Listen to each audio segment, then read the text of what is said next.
On July 20th, 1944, a bomb exploded in the heart of Nazi Germany's military command. The target was Adolf Hitler. The assassin was not an enemy agent or resistance fighter. He was a decorated German colonel, a wounded war hero, a member of the aristocracy, and a man who had once believed in Germany's cause. But by the summer of 1944, Colonel Claus von Stauffenberg believed something else entirely, that the only way to save Germany was to kill its Führer. The bomb detonated as planned. 4 men died in the blast. Adolf Hitler was not one of them, and within hours the conspiracy unraveled into one of the most brutal purges in military history. What drove loyal German officers to commit what their nation would call treason? How close did they come to changing the course of World War II? And what does their failure tell us about the machinery of totalitarian power?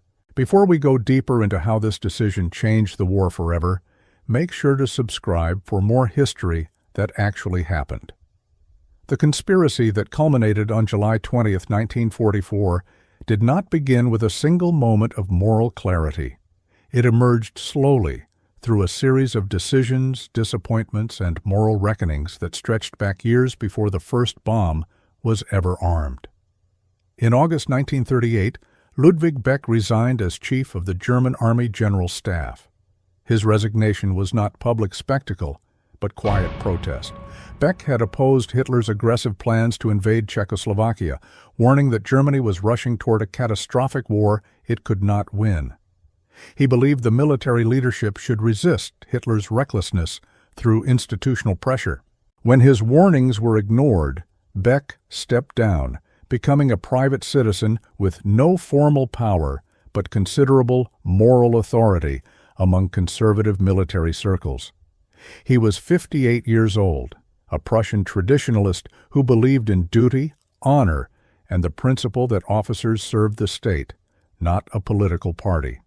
Beck's resignation did not stop Hitler, but it created a precedent.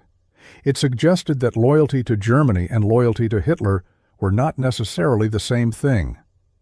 Around the same time, younger officers were beginning to ask similar questions. Henning von Tresckow, a major general serving on the Eastern Front, witnessed atrocities that violated every standard of military conduct he had been trained to uphold. Tresckow was not an idealist. He was a pragmatist, a career officer who understood war's brutality.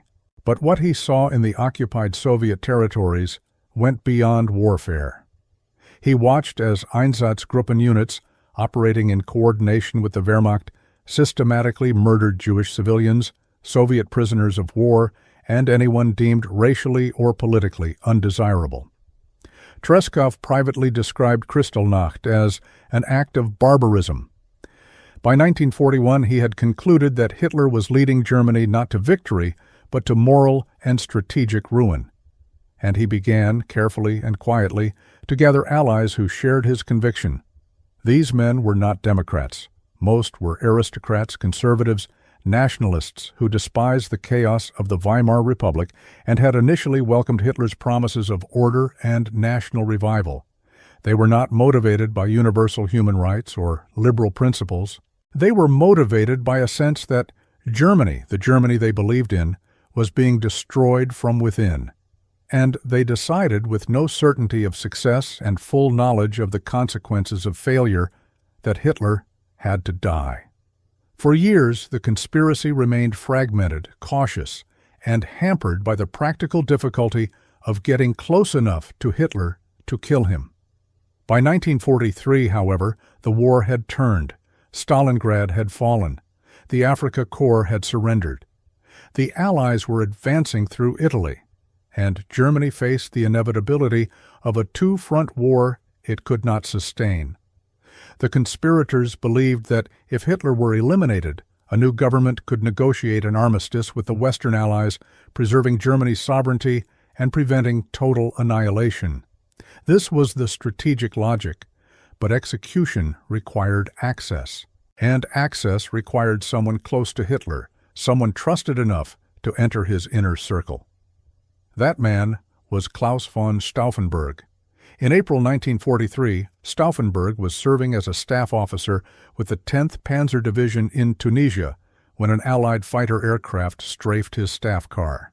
The attack was routine, a moment of chaos in a retreating army. But for Stauffenberg, it was transformative. He lost his left eye. His right hand was blown off. 2 fingers on his left hand were shattered beyond repair. He spent 3 months in a military hospital in Munich, undergoing surgeries, learning to write with 3 remaining fingers, adjusting to life with a black eye patch and scars that disfigured his face. His colleagues assumed his combat career was over. Stauffenberg had other plans. Before his injury, Stauffenberg had been aware of the conspiracy but had not committed to it. He was a soldier focused on operational matters, reluctant to cross the line into active resistance. But his time in the hospital, reflecting on what Germany had become and where the war was heading, hardened his resolve. By the time he recovered, he had made his decision. He joined the conspiracy. And because of his injuries, because he was a wounded hero beyond suspicion, he was given a new assignment. In June 1944, Stauffenberg was promoted to colonel and appointed chief of staff to General Friedrich Fromm, commander of the Reserve Army. This position gave him something the conspirators had never had before: regular access to Hitler's briefings. And it gave the conspiracy a weapon: Stauffenberg himself. The plan the conspirators devised was built on an existing contingency operation called Valkyrie.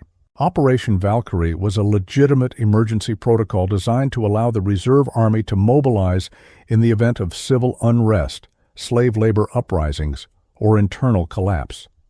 The Reserve Army, composed of units stationed within Germany rather than on the front lines, would seize control of key infrastructure, secure communications, and maintain order. It was a plan created by the Nazi regime to protect itself. The conspirators rewrote it to destroy that regime. The modified Valkyrie plan worked like this. Once Hitler was dead, the conspirators would immediately transmit coded orders to reserve army units across Germany and occupied territories. These orders would declare that Hitler had been killed in a coup attempt by rogue SS factions seeking to seize power. The Reserve Army, acting to preserve constitutional order, would mobilize to arrest SS leaders, disarm SS units, and secure government buildings. In Berlin, General Friedrich Olbricht would coordinate the takeover of the city. In Paris, General Karl Heinrich von Stülpnagel, military governor of occupied France, would arrest the SS and Gestapo leadership there. Simultaneously, Beck would declare himself provisional head of state. Karl Goerdeler would assume the role of chancellor, and a new government would be formed.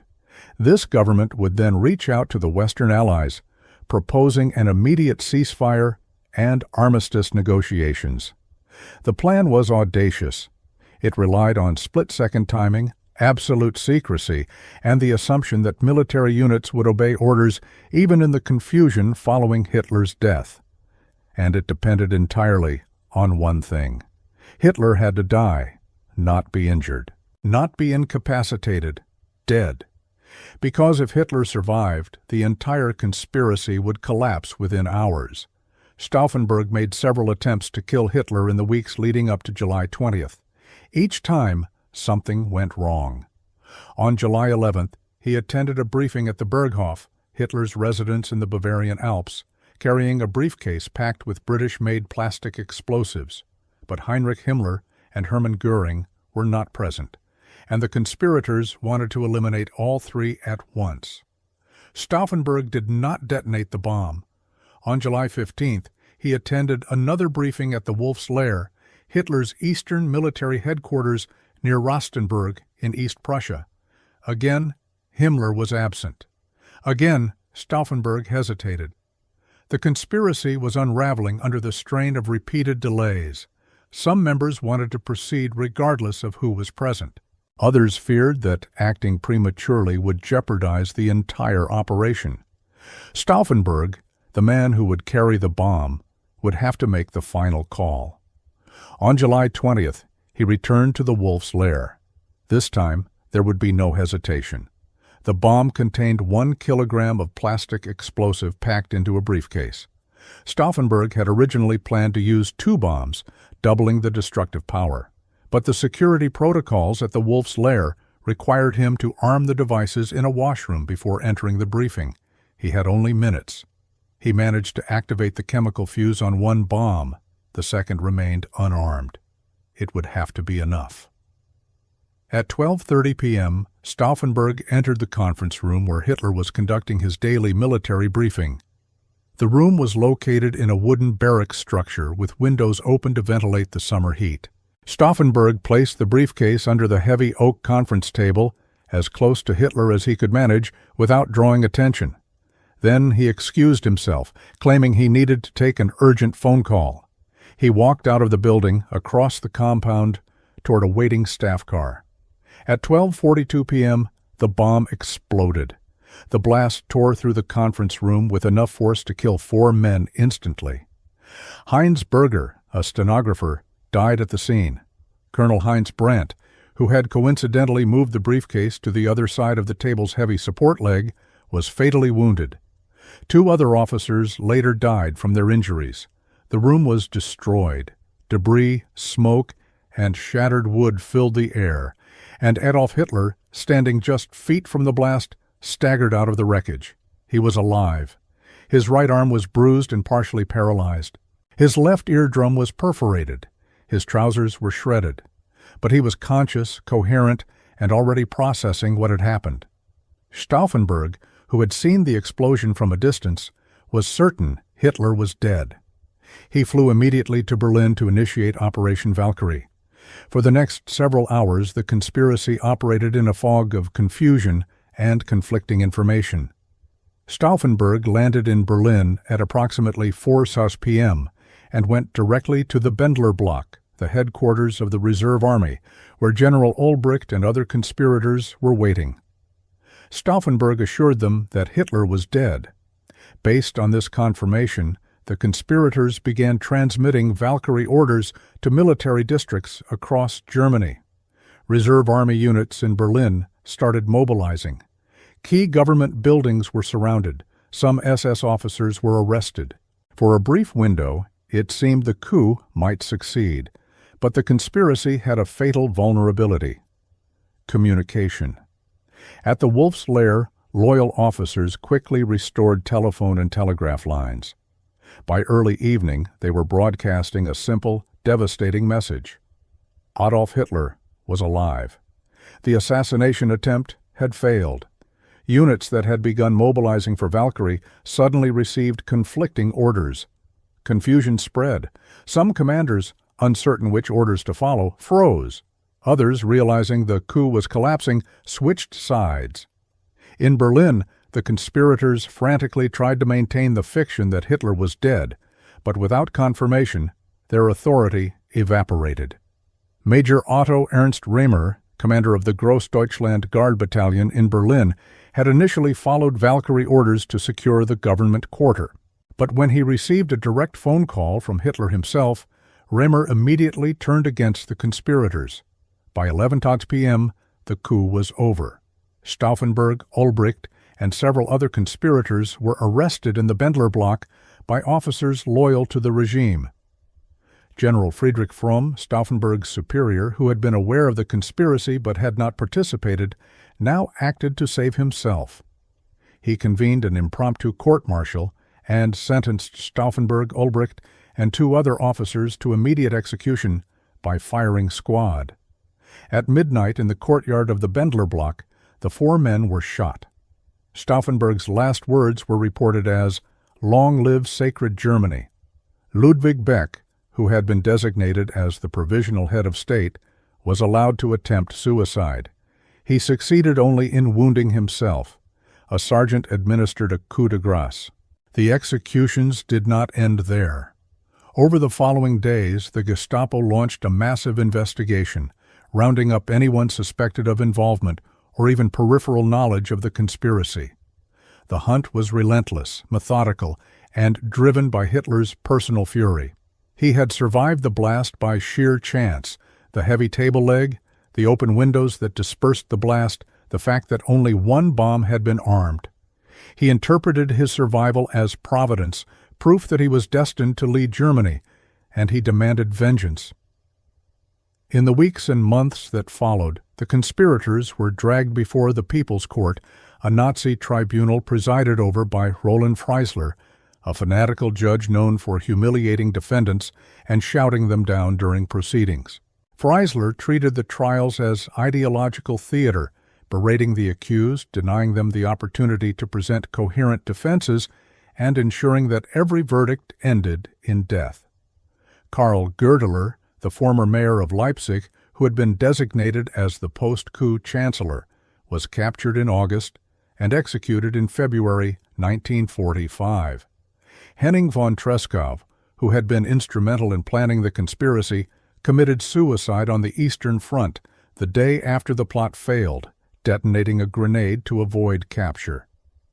Field Marshal Erwin Rommel, the legendary Desert Fox, was implicated in the conspiracy, though the extent of his involvement remains debated. In October 1944, two generals visited Rommel at his home and offered him a choice: stand trial or commit suicide. If he chose suicide, his family would be spared persecution and he would be given a state funeral. Rommel took the cyanide capsule and died within minutes. His death was announced as a result of injuries sustained in an earlier Allied air attack. In total, an estimated 7,000 people were arrested in connection with the July 20th plot. Of these, approximately 4,180 were executed. Many were hanged with piano wire from meat hooks at Plötzensee prison in Berlin, their deaths deliberately prolonged. Some executions were filmed on Hitler's orders. The purge extended beyond military officers to include civilians, intellectuals, former government officials, and anyone who had ever expressed doubt about the regime. The failure of the July 20th plot had profound consequences for Germany. It eliminated the last organized internal opposition to Hitler's rule. It reinforced the totalitarian control of the SS and Gestapo over German society, and it ensured that the war would continue until Germany's total defeat 9 months later. The conspirators had believed that killing Hitler would open the door to negotiations with the Western Allies, that a new government could secure an honorable peace and spare Germany from destruction. But by July 1944, the Allies had already committed to unconditional surrender. At the Casablanca Conference in January 1943, Roosevelt and Churchill had declared that Germany would not be allowed to negotiate its way out of the war. The conspirators' plan was built on a strategic assumption that was no longer valid. Even if they had succeeded in killing Hitler, it is unlikely the Allies would have accepted anything less than total victory. The plot also revealed the moral complexity of the German resistance. Many of the conspirators had served the Nazi regime for years. Some had been complicit in war crimes. Stülpnagel had cooperated with Einsatzgruppen killings in the Soviet Union. Eduard Wagner, the quartermaster general who arranged Stauffenberg's escape aircraft, had helped implement the starvation policy that killed millions of Soviet prisoners of war. These men were not anti-Nazi from the beginning.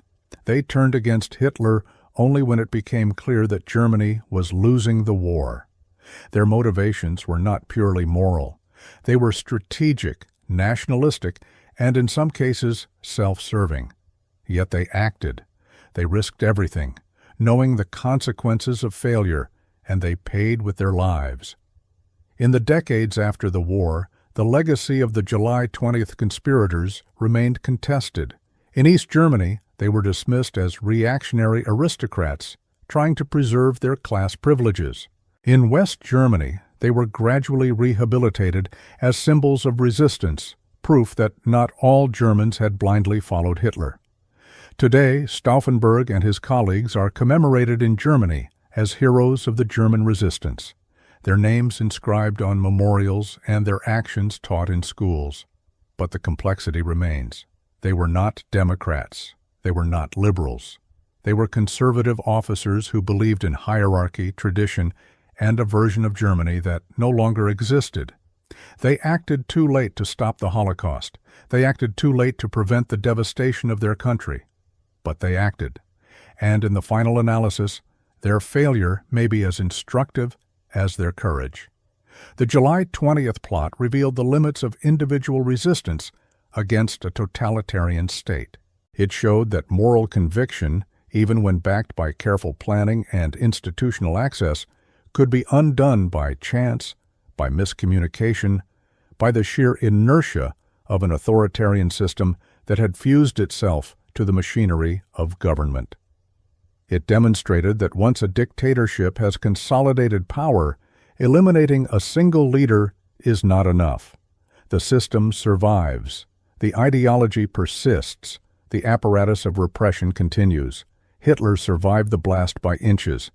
But even if he had died, the war would have continued. The concentration camps would not have emptied overnight. The Wehrmacht would not have laid down its arms. The machinery of the Nazi state, built over more than a decade, could not be dismantled by a single explosion.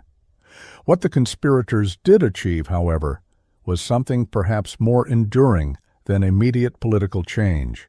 They demonstrated that resistance was possible, even in the heart of a totalitarian regime. They proved that not all Germans were willing to follow orders without question, that some were willing to risk everything to oppose a system they believed was leading their nation to ruin. In doing so, they reclaimed a measure of honor for a country that had committed unimaginable crimes. They showed that even in the darkest moments, individuals could choose conscience over obedience, principle over survival. The German generals who tried to kill Hitler did not save Germany. They did not end the war. They did not prevent the Holocaust. But they tried. And in the long history of moral failure that defined Nazi Germany, that attempt, however flawed and however late, remains significant. It is a reminder that totalitarianism is not invincible, that courage is not the absence of fear, but the decision to act despite it, and that history is shaped not only by those who wield power, but by those who dared to defy it. On July 20th, 1944, a bomb exploded in a wooden conference room in East Prussia. 4 men died. Adolf Hitler walked away, and within hours the last organized resistance to his rule was crushed. But the memory of that day, and of the men who planned it, endured. It became a symbol, not of success, but of the possibility of resistance. And in the wreckage of the Third Reich, that possibility, however fragile, mattered. Please don't forget to like, share, and subscribe.